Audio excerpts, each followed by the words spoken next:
I would like to continue with the next speaker.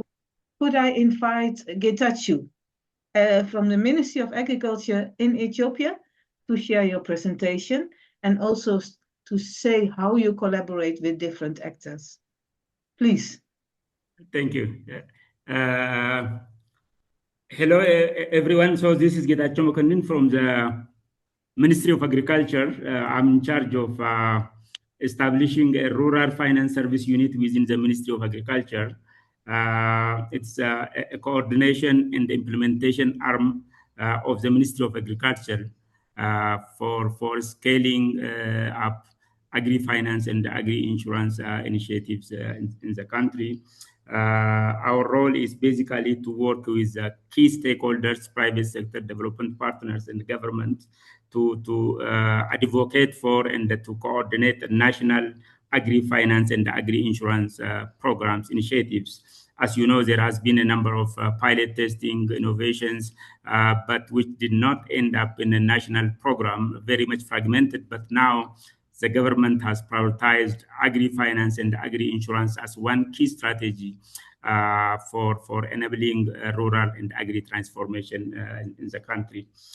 So we are here to make agriculture finance the agenda of the government and the priority integrated into other development priorities. And over the past 15 years, I've been in the development finance sector, working for microfinance banks, insurance, and NGOs and consulting firm. Now I am seconded by UNDP in the Ministry of Agriculture to help establish this dedicated agriculture finance unit. In Ethiopia, as you know, one of the critical bottlenecks for agriculture transformation in the food system transformation is a critical lack of access to finance for smallholder farmers. Even though our production system is basically dominated by smallholder farmers, there is a critical financing gap. Only 2% of the potential demand for agriculture finance is currently met by the current financial system. As a result, farmers are poor, vulnerabilities are high. Now the government really recognized this is a critical element which is missing in agriculture transformation. So today I will unpack this agri-financing gap, and I will share how we are systematically bridging the public, private, and development finance to transform our agriculture under a unified national framework called the NAFIR, National Agri-Finance Implementation Roadmap, which we have designed, launched with the National Bank of Ethiopia. So, as I mentioned, agriculture is really the pillar of our economy, contributing to like over 30% of our GDP, 60% of the workforce, and nearly 80% of the export earning. And we are also driving a radical shift in a food system transformation, which is really our main agenda in the Ministry of Agriculture. But there are really key notable challenge in terms of like nutrition, in terms of the productivity, heavily reliant on rain. There is high vulnerability to droughts, climate shocks, and coupled with critical lack of financing. These are really the major problems. So as a national objective, we have an objective to enhance productivity and the transition subsistence farming into a more commercially oriented farming, security, food self-sufficiency, and to create a resilient economy, resilient agriculture. So as I mentioned, access to finance is a major problem. As you can see, it's highly underfunded. And this graph shows the potential demand for agri-finance is 2.5 trillion Ethiopian birr, which is nearly 16 billion USD. And the current supply is 52 billion Ethiopian birr, which is like 300 million USD. And the proportion is only 2% of the potential demand. And the banks are not focusing on agriculture. There is a shrinking of MFI portfolio MFIs who used to be really rurally oriented, now they are really moving to urban sector. So there is a shrinking of agri portfolio. Speaking of agri insurance, we can say it's not there. So there are some fragmented, small pilot testing by a donor-driven project, but not really scaled. So these are really the critical gap. Overall, there are bigger constraints like lack of policy, regulatory framework. There are certain fragmented policy statements here and there, but there is no unified inclusive policy framework for agri-finance. As a donor-driven, very fragmented pilot operating in silos. And we have absence of a specialized government-backed credit and insurance scheme, as we have seen in different markets. And the incentive mechanism for private sector is not there in terms of subsidies, de-risking facilities, and the private sector are not really incentivized to serve agriculture sector. And we have recently identified a critical systemic bottleneck. There is a structural constraint, there is a coordination constraint. One is liquidity. This is basically for microfinance. There is a cost of financing agriculture, and there is a regulatory complexity. There is a financial literacy issue, insurance, absence of risk management tools, and there is lack of coordination. So to address this, there are two critical strategies. We call it a game-changing solution in Ethiopian agri-finance space. The first one is the establishment of this rural finance service unit as a dedicated institutional wing within the Ministry of Agriculture to advocate for agri-finance, a national agri-finance initiative. So we want to do a policy leadership. We need to coordinate and synergize all interventions, especially development finance initiatives, and we want to integrate data infrastructure and so forth. And with the National Bank of Ethiopia recently, another game-changing initiative was the National Agri-Finance Implementation Roadmap. This is more than a roadmap, in fact. It is to develop a new institutional architecture to unlock finance for smallholder farmers. Now, let me go deep into this. Nafir, this is the main the essence of my presentation. So NAFIR is a national framework. It's a joint initiative of Ministry of Agriculture through Rural Finance Service Unit and the National Bank of Ethiopia. So this roadmap has three main pillars. The first pillar is what we call National Agri-Finance Accelerator. Basically, this is a wholesale lending facility and a risk-sharing facility.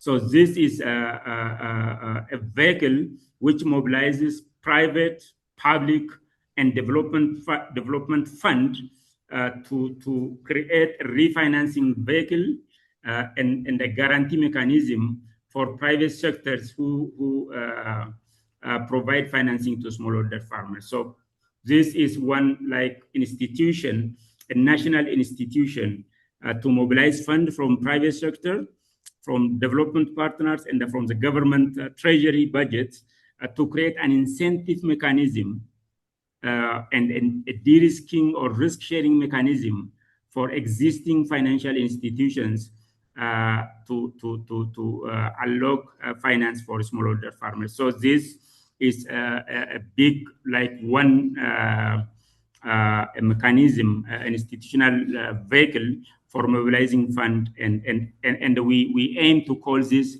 a second tier bank, a second level wholesale financing and risk sharing facility. So it will have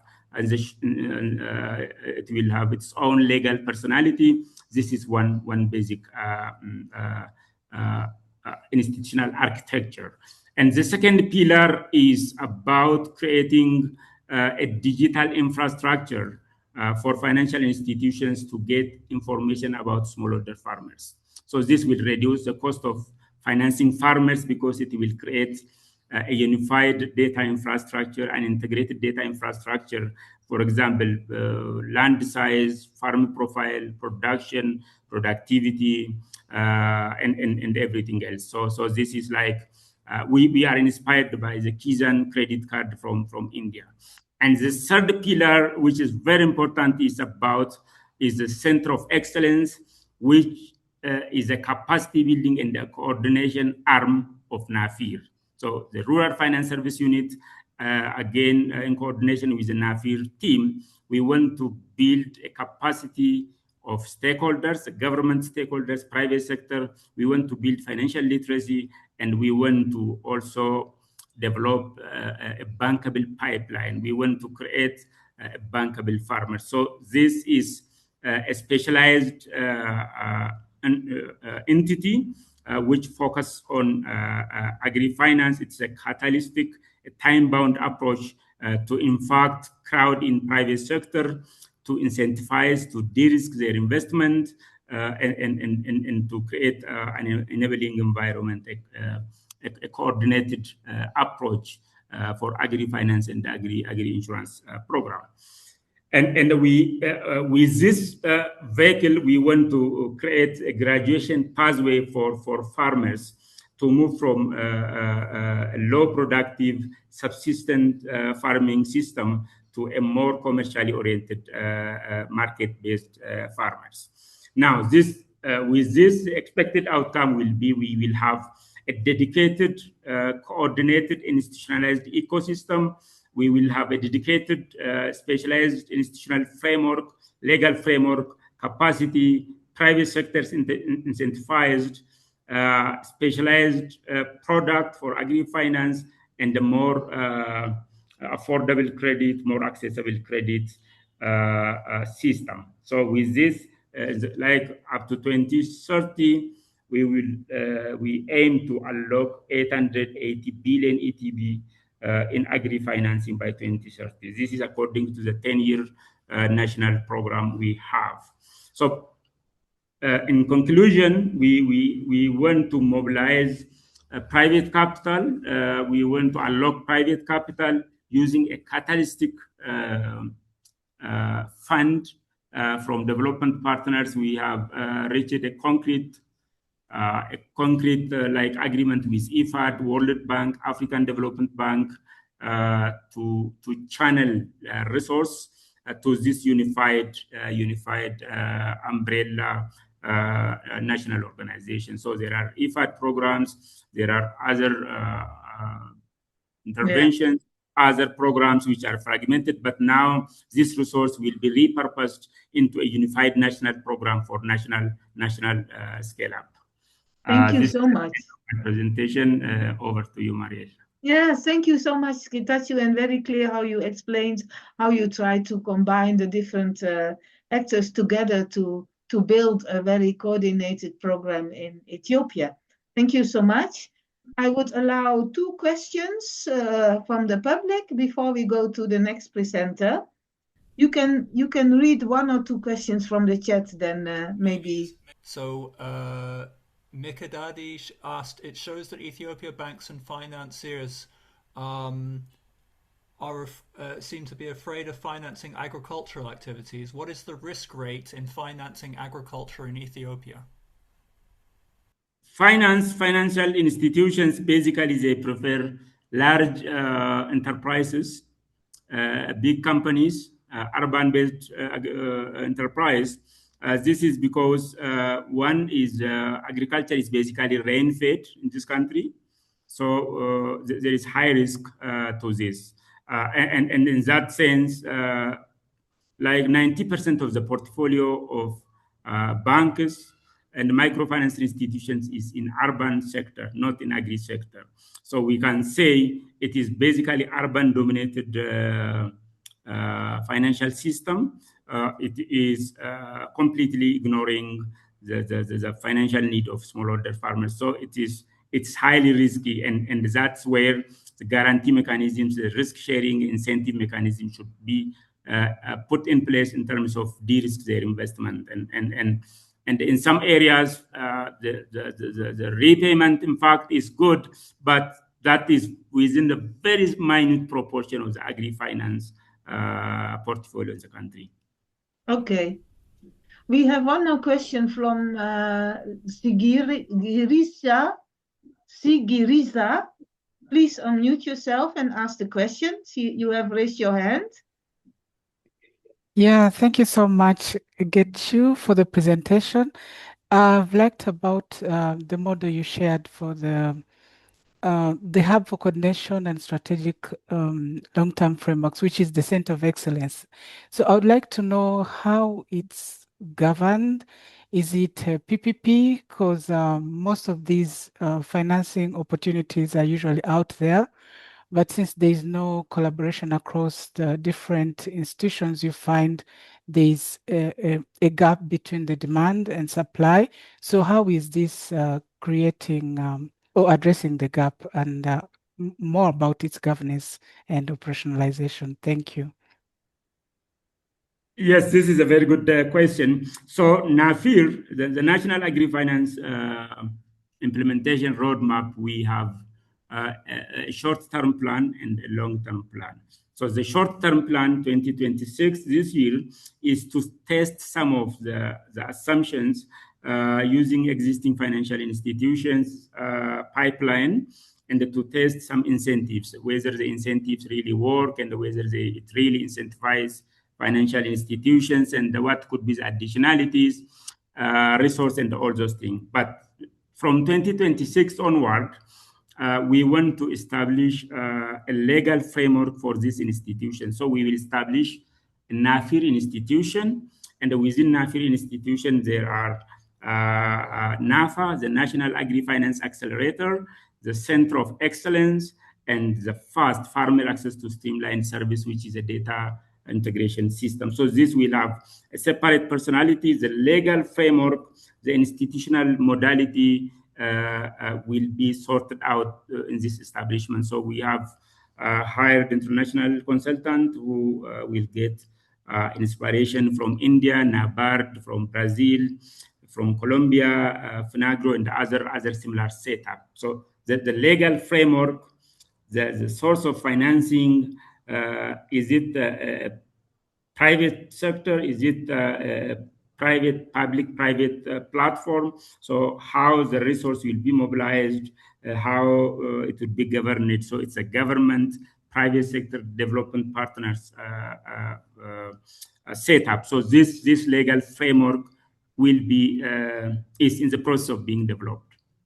Thank you so much for answering. Yeah, I see many people have questions, but I would like to go to the next presentation.